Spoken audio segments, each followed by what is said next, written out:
Aren't you Donna Paulson? I am. And who might you be? David Fox. Fox Commercial Lease. Oh, I know who you are, Mr. Fox. You own the building. Please call me David. You know, this isn't the only building I own. Exactly how many do you own? 34.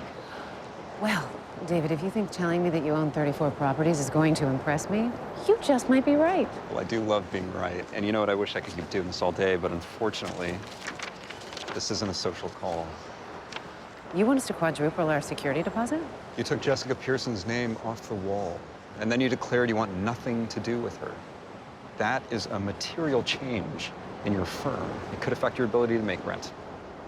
Look, we did distance ourselves from Jessica Pearson, but we also restructured the firm and we're stronger than ever. And if you need me to show you the books to prove it, I'm happy to do that. It's not going to be necessary, Donna, but look, I've got this board of directors that I have to contend with. So if you could draft a letter documenting exactly what you just told me and hand deliver it to my office, I just might be able to keep them at bay. You know, if you wanted me to come to your office, you could have just asked. I thought I just did.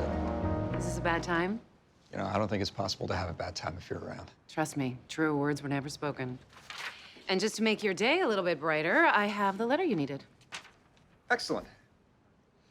I don't want you to leave here empty-handed, so I got one for you, too. Here you go. You're kicking us out? I'm giving you 90 days notice. Then I'm kicking you out. That's a violation of our lease. It would be if you had a lease. It was rendered invalid when you restructured, which, if I'm not mistaken, you just gave me proof of right here. So all that concern about us not being able to pay our rent was just... I believe they call it a ploy. Yeah, and I think we know what they call you. Why are you doing this? You guys have been carrying a below-market lease for years. I saw the new girl on the block get promoted to a job she'd never done before. I took advantage. So all that flirting was just bull. No, I never said that. This is business. That was fun. Well, I don't find it fun. Because I may be the new girl on the block, but you just picked a fight with the best lawyers in the city. And in case you haven't noticed, they're on the block too. You want to go tell Harvey Specter and Lewis Litt, their new COO, just got served with that suit and cost them their home, you go right ahead. Or you and I can quietly amend the lease. The rent increase is 100% over 3 years. And no one ever has to know. Got a present for you. All right, let me get this straight. You're trying to use a statute meant to protect squatters to keep your lease. Not trying, doing. And that suit's already been filed, so you can either spend more in legal fees than you'll make increasing our rent, or you can drop this whole thing. I gotta admit, this is very impressive. Except for one little thing. What's that? The clause in your lease, which states if the tenant initiates a lawsuit prior to engaging in arbitration, I have the right to terminate your lease within 30 days. We didn't initiate the lawsuit, you did. Did I? That lawsuit was never filed. Oh, you son of a bitch. You have so little respect for me that you would deal in bad faith twice? Hey, look, I did what I had to do, all right? And look, this isn't personal. Donna, I told you I own buildings all over the city, right? I wouldn't be able to do that if I didn't know how to get what I want. And when word gets out that you treat your tenants like this, those buildings aren't gonna be worth shit. Trust me, when you got views like mine from Central Park to Battery Park, people don't care how they're treated. They just want in. As a matter of fact, I might have something for you on the other side of town. I think you guys are gonna love it. Because now that you filed this, you're gonna be moving sooner than you thought. Rachel, we need to talk. What did Harvey say? I didn't go to Harvey. Donna, why not? Because he was busy with something else, and I remembered one of the reasons he promoted me in the first place. I don't understand. Rachel, I know people. I know what makes them tick, and I need you to pull another all-nighter and help me make that asshole back the hell off. Okay. So you brought along a friend this time. Oh, she's not just my friend. She's my lawyer. Well, I guess you brought her along to withdraw your suit because you finally figured out there's no way to outsmart a man like me. No, she finally figured out what makes a man like you tick. And what makes you tick is being able to say to every woman you meet that you own the best buildings in the cities with the best views. Because if you can't say that, then people might notice that you're really just an insecure little man who builds buildings to cover up his weaknesses. Get out of my office. Oh, we will. But if we do, those views that you covet, they're going away. What are you talking about? Oh, did you think I just came here to tell you I know what makes you tick? We now control the air rights across from 6 of your most prominent properties. So instead of their unobstructed views of the park, your top floor tenants will now be looking out at a 40-foot-high box of tampons. What do you want? I think you know what we want. You keep your lease as is. Not quite. We're gonna need you to reimburse the cost of the air rights. And we'll take a 10% haircut on our lease. I'd call you a name right now, but I'm guessing you'd sue me. David, I really don't care what you call me right now because, like you said, this isn't personal. It's just business. Here's our amended lease. David Fox. I'm Harvey Specter. Of something Specter lit. Don't tell me us changing our name is going to be an issue again. No, it's not. Donna Paulson saw to that in your new lease. Well, Donna has a way of getting what she wants. Speaking of what people want, why don't you tell me why you're here? I need your help. There's a cleaning woman on our floor who can't afford to pay her mother's medical bills. Turns out technically she's a facilities manager, which means she's not eligible to make overtime. A maid with a manager's title. I mean, sounds to me like she's being empowered. You and I both know that title is just a way to get around paying what she's earned. I don't know any such thing. Oh, bull. She's your employee. Wrong. I contract all my cleaning services out to another company, a company I don't run. You gonna tell me that company is anything more than a piece of paper and a P.O. box? Why don't you pay them a visit and find out? Listen, David, all I'm asking is do the right thing. Pay her for her work. You know, why don't you reach into your own pocket? Because that's what you're asking me to do. And I do this for her, I gotta do it for everyone. And if you don't do it for her, you will have to do it for everyone. You better watch what you say to me, because in case you forgot, you're still living under my roof. And if you don't back off, I'll take that roof and everything else you have, because you just violated half a dozen laws by threatening a tenant. You want to take me on, you go for it. Because I didn't get where I am by letting people like you push me around. Anna, it's Harvey Specter. Mr. Specter, I didn't expect to hear from you so soon. Does this mean that... I'm afraid it's not going to work. What? I tried talking to them, and there's nothing I can do. You mean you don't want to make a problem for your firm? No. Anna, there's another firm out there I can recommend to you. I can't afford to pay another firm. You wouldn't have to. Look, the guy who used to do cases like this doesn't work here anymore. But he used to work at a clinic, and I'm talking about sitting you up there. Should have known you'd pawn me off. I'm not pawning you off. I promise. I will go down there and make sure one of the two lawyers I know handles this personally. Okay. If you trust this firm, then I trust you. Okay, Harvey, what the hell is going on with that cleaning woman? Robert, You said you weren't going to pick a fight, and you did, and now our elevators aren't working. you want to know what's going on?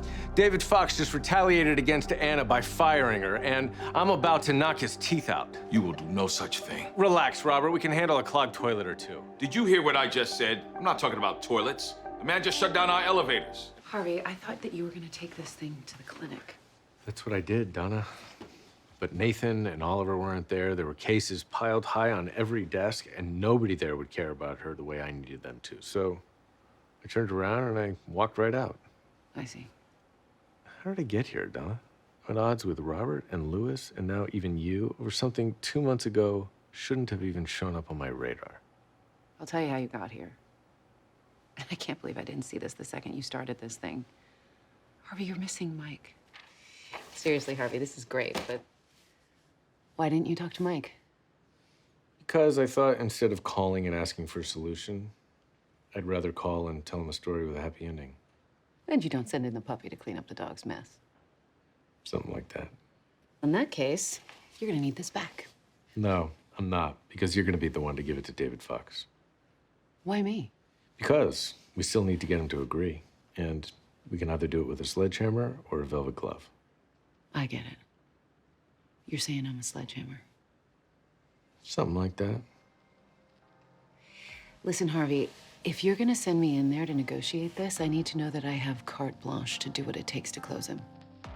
I know. You do. Donna Paulson. David Fox. You know, if you're here to harass me about this cleaning lady, then you can just turn right around. I'm here because of this.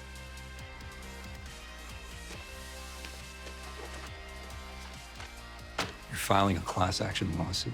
We're not. Eastside Legal Clinic is, which means that no matter what you do to us, it's not going away. And if you try to fire anybody else, you'll be getting another one of those. And it won't be for overtime. It'll be for retaliation. You'll be in court for the rest of your life. Why are you here instead of Harvey Specter? Because if Harvey were here, he'd drop that down, walk out, and go to war with you. I, on the other hand, have a compromise. Which is? Give Anna Reed her job back. You start paying those people what they're worth. And? You get free legal services from Harvey Specter himself for the next year. Oh, come on, bull. There's no way he agrees to that. Oh, he'll agree to it, all right. You mean he doesn't already know about it? No, he doesn't. But he gave me the authority to close this thing, and that's what I've determined it's gonna take. Because neither one of you is gonna compromise unless you know the other one is getting shafted. One condition. Nope, this is take it or leave it. You won't even hear my condition. No, I won't, because I have no interest in going to dinner with you to close this deal. So, what's it gonna be? War or win-win? Okay, David, what exactly is it that you want? Because you certainly don't need me to hold your hand while you buy a building. I do if that building's owner is my biggest rival. And because that owner knows what an asshole you are, you need to make sure he doesn't know you're the one doing the buying. See, this is why I'm paying you the big bucks. Oh, wait, I'm not paying you anything. Just so we're clear, you get one of those. Because I may have to represent you, but I don't have to tolerate your mouth. And just so we're clear, this guy's a douche, not an idiot. He's gonna be looking for me to try to buy that building, so I need you to be smart. And that's the second time you brought this up, which makes me wonder if there's something going on here. Because hiding a buyer isn't illegal, but it sure as hell can be. The only thing going on here is that John Billups has a piece of candy and I want to take it from him. All right, what do we have here? Tell you what we have. I got a building. I don't want to sell it, and these two are in here crying to you. You don't have a lawyer? I don't need a goddamn lawyer. We're not crying. We are representing the community because that building was built in 1896, and all we're asking for is a TRO until the Landmark Commission can make a decision. Give me a break. They're not representing the community. They're representing David Fox. I did not say he was my client. And even if he did, that doesn't mean this is connected to that. How about the fact that Mr. Fox has been shoveling my biggest tenant tens of thousands of dollars a month to stay in his lease so I couldn't kick him out? Is that connected? What? Your Honor, those payments are repayments for an unrelated debt. Bull. Peter Minto doesn't have two pennies to rub together, much less tens of thousands to loan David Fox. And the details of someone's personal financial arrangements are not your business. That's enough. You two want to push this up the hill at the Landmark Commission, be my guest. But I see no reason to stop this man from making a living in the meantime. Your restraining order's denied. Okay, what we need to do... How the hell did you find out about those payments? I'll tell you how. You went to Fox behind my back. No, I had your back. You had nothing. I brought you something. Well, that something just blew up in our faces because he's been using those payments to launder money, peddle influence, or God knows what other crime. And that is exactly why I didn't tell you, because Donna told me you don't trust him. You're damn right I don't trust him. Because when a man like that hides money, it's not because he's secretly donating to Goodwill. Harvey, he is our client. No, he's not. You still working the Fox case? I believe Donna told you I was, and Donna's no liar. Why? Because I'm back in. What changed your mind? Fox did. Turns out those payments were because Peter Minto was Fox's mentor. He wasn't laundering anything. He was trying to save that market. So he was basically donating to Goodwill after all. I guess he was. Wait a minute. Goodwill. Public good. What do you got? There's a public good requirement for any project. Yeah, and this one has it covered with the subsidized housing. Because that way, his Chinese investors have to cover it. How do you know that? Because I got a copy of their agreement. And if that good is residential, they take the hit. If it's commercial, Billows does. And Minto's market is a commercial public good. Which means all we need to do is tell those Chinese investors their trusted partner's been screwing them. And Billows either loses his partners or foots the bill himself, which puts him between a rock and a hard place. And his only way out is to sell to David Fox. Look at that. We make a pretty good team, don't we? Maybe. But the only problem is, it makes this whole project a money loser for Fox. So what? You said he's been subsidizing Minto anyway. Privately. This is in the public eye, which means everyone's gonna think he's either soft or stupid, and I'm telling you, it's that man's worst nightmare. What do you want to do? Can you get to the Chinese? I can. You handle them and I'll handle David Fox. Sounds like a plan. Let me get this straight. You're telling me you can get me the building, but it's going to cost me more to keep Peter in business than I was paying in the first place. And on top of that, the whole world's gonna know about it because Billow's gonna make sure they know it. Are you trying to stick it to me even more? I want you to know the cost of this thing before you make a decision. This is bull. David. God damn it! You could have done better. And you could have told me the full story before I only had 2 days to stop it. So either I look like a sucker, or I let the guy who gave me my start go out of business. Helping Peter Minto stay in business doesn't make you a sucker. It does to the world! David, the deal is what it is. If I could make it any better, I would, but I can't. What would you do? As your lawyer, I'd tell you get your emotions in check. It's a deal and a stupid move. But if I were in your shoes, I'd take it.